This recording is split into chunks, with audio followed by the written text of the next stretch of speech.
Assalamualaikum warahmatullahi wabarakatuh. Halo sahabat cerdas.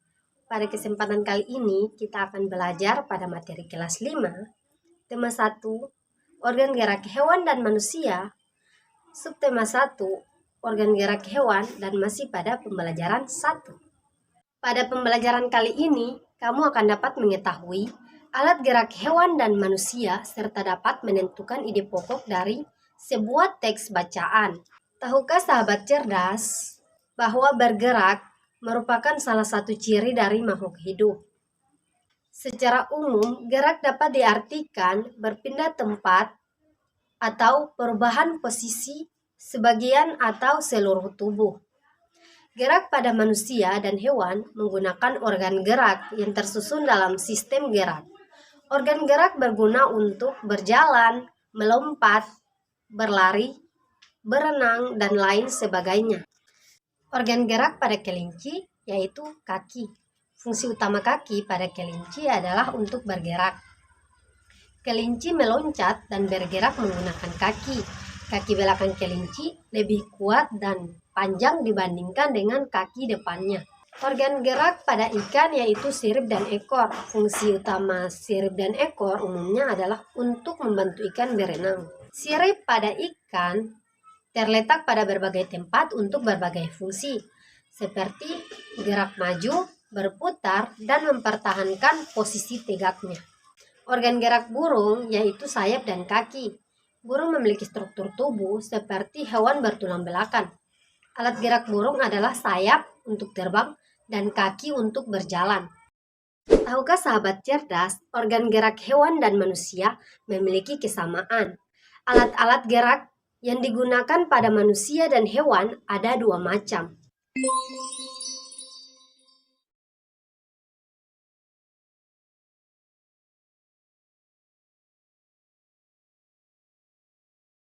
Tahukah sahabat cerdas, mengapa tulang disebut sebagai alat gerak pasif? Jadi, tulang disebut sebagai alat gerak pasif karena tulang tidak dapat melakukan pergerakan dengan sendirinya. Tanpa adanya alat gerak aktif yang mempengaruhi tulang, maka tulang-tulang pada hewan dan manusia akan diam dan tidak dapat melakukan pergerakan. Walaupun merupakan alat gerak pasif, akan tetapi tulang memiliki peranan yang sangat besar pada sistem organ gerak hewan dan manusia. Tulang berfungsi untuk memberi bentuk pada tubuh, menopang tubuh, dan juga melindungi organ-organ dalam tubuh.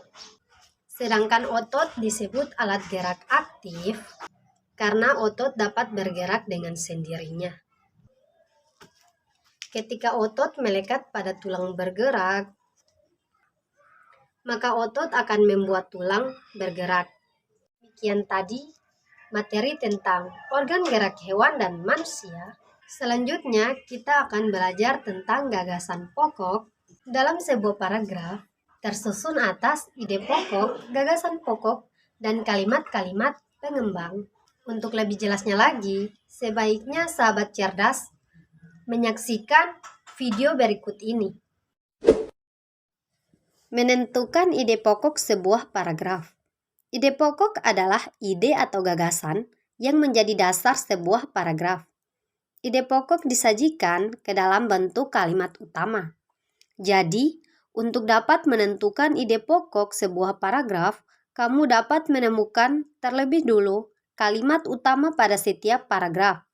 Setelah menemukan kalimat utama, kamu dapat mencari inti kalimat tersebut. Kalimat utama yang memuat ide pokok ini bisa berada di awal paragraf, di tengah paragraf, atau di akhir paragraf. Sekarang mari kita tentukan ide pokok pada teks bacaan organ gerak hewan dan manusia. Bacaan tersebut terdiri dari 5 paragraf. Kita akan menentukan ide pokok pada setiap paragraf.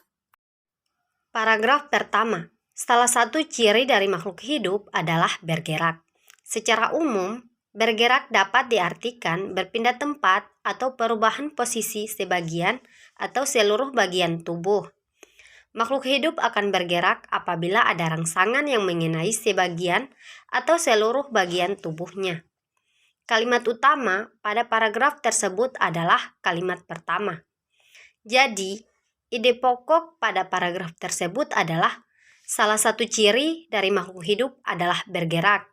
Sedangkan kalimat pengembang terdapat pada kalimat 1 dan 2. Pada kalimat 1, yaitu secara umum, bergerak dapat diartikan berpindah tempat atau perubahan posisi sebagian atau seluruh bagian tubuh. Kalimat kedua, makhluk hidup akan bergerak apabila ada rangsangan yang mengenai sebagian atau seluruh bagian tubuhnya. Paragraf kedua, gerak pada manusia dan hewan menggunakan organ gerak yang tersusun dalam sistem gerak. Organ gerak berguna untuk berjalan, berlari, melompat, meloncat, memegang, menggali, memanjat, berenang, dan lain sebagainya. Kalimat utama pada paragraf tersebut adalah kalimat pertama. Jadi, ide pokok pada paragraf tersebut yaitu gerak pada manusia dan hewan menggunakan organ gerak yang tersusun dalam sistem gerak. Sedangkan kalimat kedua termasuk dalam kalimat pengembang, yaitu organ gerak berguna untuk berjalan, berlari, melompat, meloncat, memegang, menggali, memanjat, berenang, dan sebagainya. Paragraf 3. Organ gerak pada manusia dan hewan memiliki kesamaan. Alat-alat gerak yang digunakan pada manusia dan hewan ada dua macam, yaitu alat gerak pasif berupa tulang dan alat gerak aktif berupa otot.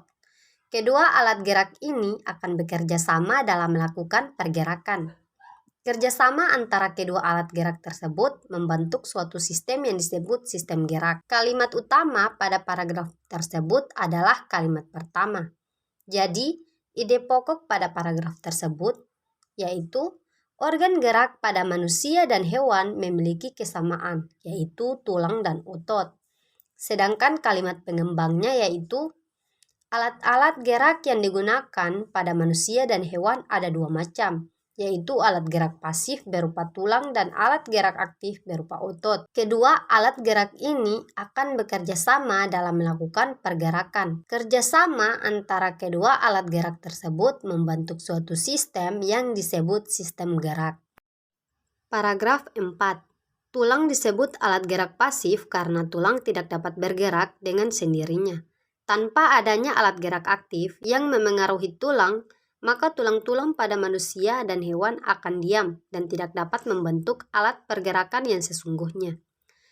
Walaupun merupakan alat gerak pasif, akan tetapi tulang mempunyai peranan yang sangat besar dalam sistem gerak manusia dan hewan. Kalimat utama pada paragraf tersebut adalah kalimat pertama.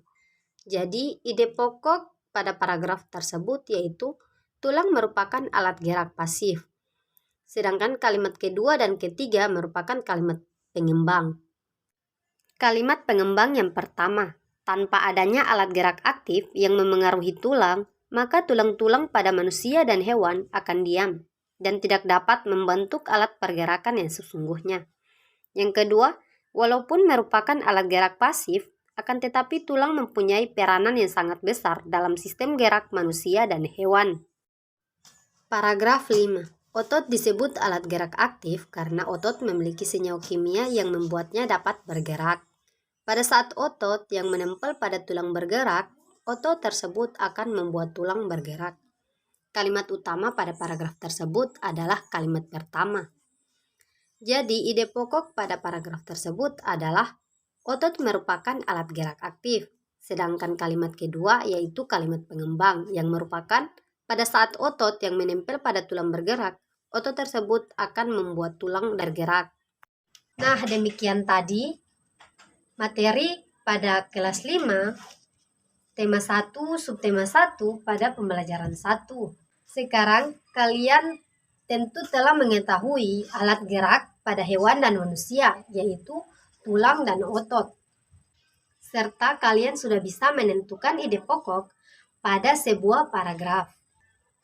Sampai jumpa pada video pembelajaran berikutnya dan semangat belajar!